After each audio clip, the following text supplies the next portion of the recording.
लेकिन जब 2007 आया, जनरल इलेक्शन हुआ, तो अस्त हो गया। यही मायावती का होगा। ये जो बुतों की मीनार है, आज जो बहुजन समाज पार्टी के कार्यकर्ता कर रहे हैं, एक बुत बनाऊंगा, तेरा मैं पूजा करूंगा, अरे मर जाऊंगा क्या, तेरा मैं पूजा करूंगा, वो फिर हथौड़े लेकर के उन्हीं बुतों को तोड़ेंगे। And what about Maharashtra? Maharashtra में तो बाई इलेक्शन नहीं थे, महाराष्ट्र में तो विधानसभा के चुनाव थे, फिर भी कांग्रेस एनसीपी जीत करके आई है। इतने किसान मर गए, इतनी भूखमरी हर जगह पे, इतनी हालत खराब हर जगह पे, इतने दंगे हर जगह पे, इतना ज्यादा क्राइम आज तक कभी महाराष्ट्र में नहीं हुआ। उत्तर लीजिए, महाराष्ट्र और हरियाणा दोनों जगह जी, वहाँ मतों का प्रतिशत देख लीजिए, वहाँ पर सीधी स्ट्रेटजी है। वहाँ पर हुड्डा जी ने भारतीय जनता पार्टी के एक नॉन फाइनेंसर के माध्यम से जी, एक रियल एस्टेट एजेंट के माध्यम से ओम प्रकाश चौटाला और भारतीय जनता पार्टी का समन्वय इन मौके पर तुड़वा दिया जी। अगर बीजेपी और ओम प्रकाश चौटाला मिलकर लड़ते, जैसे पहले लड़ते थे जी, तो कांग्रेस का सुपड़ा साफ था। यानी देवीलाल जी के समय से जिस प्रकार लड़ते थे 1987 से जब हरियाणा संघर्ष समिति बनी, तब से अगर बीजेपी बादल और चौटाला लड़ते तो कांग्रेस छूमंतर हो जाती जी। लेकिन वहां पर उन्होंने उनका प्रबंधन, उनका मनी पावर और उनकी रीच और रियल एस्टेट के लोग, जो रियल एस्टेट एंड पॉलिटिक्स की कनेक्टिविटी थी, the continuity of the regime अगर नहीं रहेगी तो एनसीआर नेशनल कैपिटल रीजन के पास बनने बड़े बड़े उद्योगों के जाल, एसीजेट के जाल, कैश काउ मिल्क्स, ये सब चली जाएगी। ये हुआ हरियाणा में, और चौटाला का रीइमर्जेंस इस बात का द्योतक। और महाराष्ट्र का सुन लीजिए, आप तो बड़े विश्लेषक हैं, कांग्रेस के मतों का प्रतिशत देख लीजिए, घटा है, फिर भी कांग्रेस जीती है। जी, जीती है। तो कांग्रेस पॉपुलर नहीं है। इन्होंने बहुत चालाकी से राज ठाकरे नाम के अपने अवैध राजनीतिक संतान की उत्पत्ति करा दी जी। जो हमने कहा ना, राष्ट्रवादी कांग्रेस पार्टी और कांग्रेस का नंदन राज ठाकरे करने लगा राजनीति का क्रमदन। इस नंदन के क्रमदन ने मतों का किया विभाजन, और इस विभाजन से कांग्रेस के अशोक चौहान का राजनीतिक शोक हो गया समाप्त। और इसलिए समाजवादी पार्टी को मिलता है कार्यकर्ताओं को राइटिंग का मुकदमा। राज ठाकरे को पिछली बार भी जब अमिताभ बच्चन के घर पर हमला हुआ, जब मनोज तिवारी के घर पर हमला हुआ, उसके बाद उनको मिलता है पुलिस कमिश्नर का सल्यूट और रात्रि भोज का स्नेहिल आमंत्रण। यह है आपके प्रश्न का जवाब। Divide and rule, the old British policy. This is high time. This country needs a JP. This country needs a mascot who can unite the divided opposition. Now let me put another thing to you, and then we'll go back to the subject of Mayawati. I know that gets your blood pressure going, but I'll try not to increase your blood pressure too much. But I'll tell you, it's not good for my health. All right, to talk about Mayawati is not good for health, but she needs to be talked about. Now we will talk about that in just a minute. Now let me put another thing to you. यहीं पर, और मैं अपने दर्शकों को कोस नहीं रहा हूँ, मैं कितनी मरतबा ऐसा हुआ है कि यहाँ मैं चिल्ला करके मैं सबके ऊपर सबको डांट भी चुका हूँ, न जाने क्या कुछ कर चुका हूँ। When we talk about Raj Thakre, I get about 3,000, 5,000 SMSs, per program. When I talk about Rakhi Sawant, I get about 1,000, 1,500 odd SMSs. 1,500, 2,000 SMS आ जाते हैं। बच्चन साहब के बारे में बात करते हैं, 2,000, 2,500 के करीब SMS आ जाते हैं। शाहरुख खान के बारे में बात करते हैं, शाहरुख खान साहब को न्यू जर्सी एयरपोर्ट पे, न्यूयॉर्क एयरपोर्ट पे रुका लिया गया, ना जाने क्या हो गया, पूरा भूकंप आ गया हर जगह पे, and so on and so fourth. He was stopped for about 75 minutes. I mean, I don't know, the last time somebody went from here, a journalist, he was stopped for about 3 hours. Nobody said a word. But anyway, he's not Shah Rukh Khan. But when I talk about farmers suicides, do you know I get only 10 SMSs? 5 or 10 SMSs, 5 या 10 SMS आते हैं. लोगों का खून नहीं खोलता है.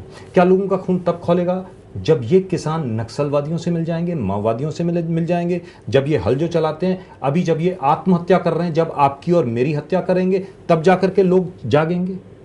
Why is it that we don't care about the issues that really matter? And I'm talking about even our viewers. It is almost as if they don't care. आपके इस प्रश्न का उत्तर मैंने बंगाल में एक बंगाली की फिल्म आई है शेष संघात, द लास्ट स्ट्रगल जी, उसमें मैंने अभिनय किया. वो फिल्म हिट हो गई है. क्या बात है. जयप्रदा जी ने बनाई है. राइट. और बहुत बड़ी हिट हुई है. बहुत दिन बाद थिएटर में चौथे हफ्ते में हाउसफुल चल रही है. क्या बात है सर. उस फिल्म में मैंने एक पूर्व राजनेता का रोल किया है और जैकी सराफ एक IPS ऑफिसर है जी. तो हम सलाह लेने जब उनके अंदर मानसिक उलझन होती है तो मेरे पास आते हैं. तो फिल्म में मैंने उनसे कहा है कि आइंटा के खोखा हाथे नीते जेओ ना. What does that mean? उसका मतलब है कि कानून को हाथ में मत लेना जी. ऐसा काम करना कि कानून की भी रक्षा हो और कानून तोड़ने वालों को सजा मिले.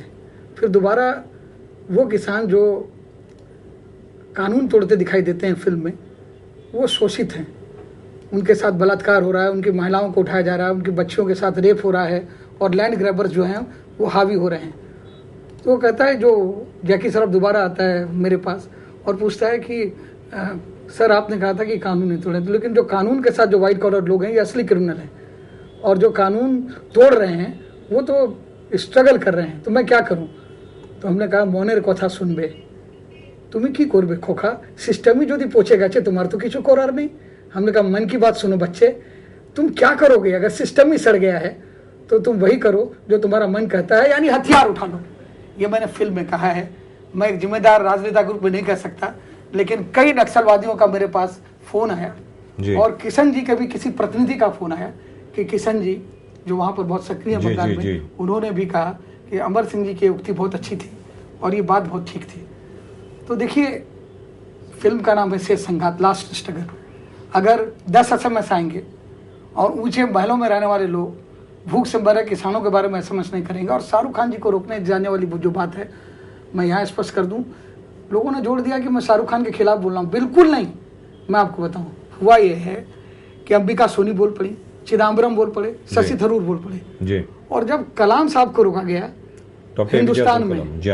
हिंदुस्तान में रोका गया पूर्व राष्ट्रपति कलाम साहब को, प्रोटोकॉल के हिसाब से भी कोई अमेरिकन एयरलाइन कलाम साहब को हिंदुस्तान में नहीं रोक सकती, और प्रोटोकॉल के हिसाब से शाहरुख खान को हिंदुस्तान में भी और अमेरिका में भी रोका जा सकता है।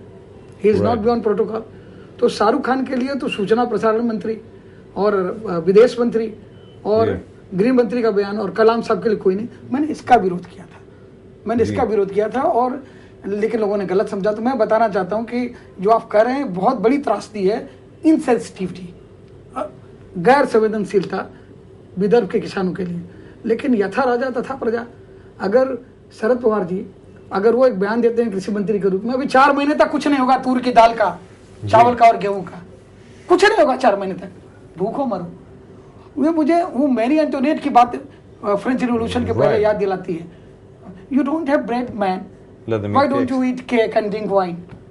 खाने के लिए रोटी नहीं है मेरी, तुम केक और वाइन दे रही हो। तो कृषि मंत्री और शरद पवार जी का मैं बड़ा आदर करता हूँ, वो तो जमीन से जुड़े नेता है। बारामती को उन्होंने महाराष्ट्र का स्वर्ग बना दिया है, but he should make entire India like Baramati, that should be his dream. So what? He could not become prime minister, but he has got a vision and capability to head the nation. तो उन्होंने जो cricket के लिए कर दिया ललित मोदी के तरह की मदद से, जो क्रिकेट को प्रॉफिटेबल बना दिया, he should head sports ministry instead of heading agriculture ministry. If he is saying कि 4 months I can't do anything, तो क्या है?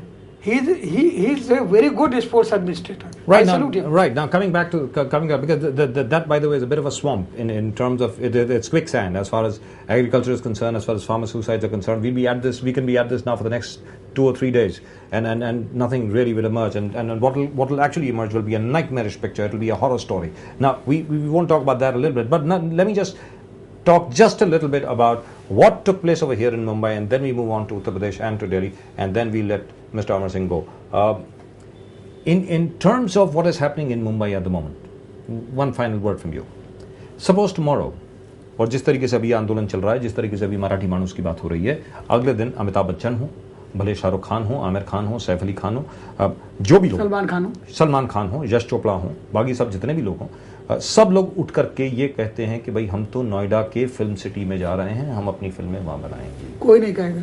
Why not? Because after all, at the moment they are all under attack, isn't it? कोई नहीं कहेगा, क्योंकि अगर wake up seat अगर लगती है जी, और करण जौहर मुंबई को बॉम्बे कहने के लिए करण जौहर की आलोचना होती है, तो वह अशोक चौहान के पास नहीं सीधे राज ठाकरे के पास जाते हैं। और किंग लियर जब लगती है और राज ठाकरे के लोग उपद्रव करते हैं, तो अमिताभ बच्चन भी चुप रहते हैं। The last year Amitabh Bachchan भी चुप रहते हैं।